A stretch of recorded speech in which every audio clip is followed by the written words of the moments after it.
फुंबिलि सोलोंसालिया दिनै 25 बोसोर बारलांबाय। बेजों सोमोन्दो लाखिनानै जों सामलाय आफाद आरो फरायसालिनि फोरोंगिरि जयै गोरोबनानै 25 बोसोर बारलांनायखौ नोजोर होनानै बे रौफाथि मायथाइ फालिदों। 8 आरो 9 जानुवारि 2026 बेनिनो दिनै नैथि सान एबा जोबथा सान आरो बेनिनो दिनै गेवलां मेल सोलिगासिनो दङ।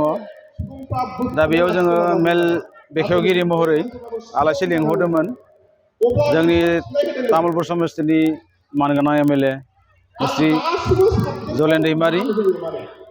बेनि उनाव बिथाङा मेल बेखेवना होलांबाय आरो बेनि उनाव जोङो गाहाय आलासि महरै लिंहरदोंमोन जोंनि बिटिआरनि बारग' गाहाय मावफुं सोद्रोमा मानगोनां मुस्रि प्रमद बर'।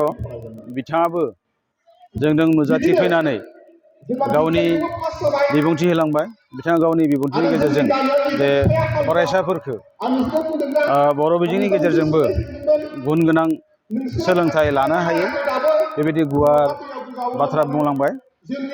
आरो दा जे फुंखा सुबुं महरै जोङो लेंहरदोंमोन तेजपुर इउनिभारसिटिनि एस'सिएट प्रफेसार मानगोनां डक्टर जोंसार ब्रह्म।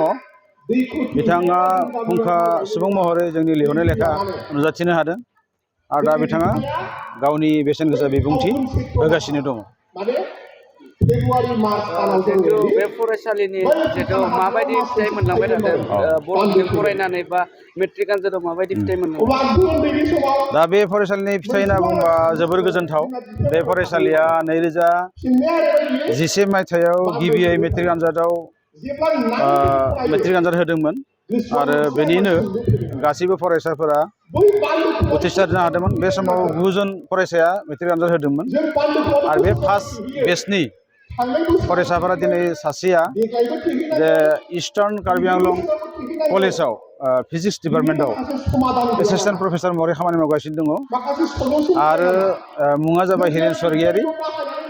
आरो सासेया तामुलपुर जौसिन फरायसालियाव बर' आयदानि आयदा फोरोंगिरि महरै खामानि मावगासिनो दङ। ओमफ्राय बेनि उनाव जोङो 2016 मायथाइयाव नैबे सोलोंसालिया बयनिबो नोजोर बोनो हानाय रिजाल्ट खालामदोंमोन।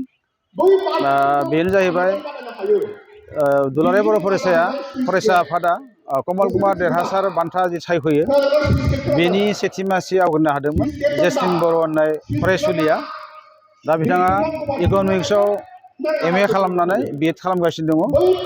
आरोबाव सासे प्रानजित बर' होननाय बिथाङा थामथि जायगा आवग्रिनो हादोंमोन आरो दा बिथाङा गुवाहाटीनिफ्राय BTech खालामनानै IIM मुम्बाइनिफ्राय MBA खालामनानै दा प्राइभेट जब मावगासिनो दङ। आरो बेबायदिनो बेनि उनावबो हयतोबा बे एसेबां रेकर्ड खालामाखैबाबो जे डिस्टिंसन स्टार मोनबाय थायो आरो गोबां फरायसाफोरा गुबुन गुबुन साख्रि मोनबाय थानायखौ जोङो बुंनो हायो आरो।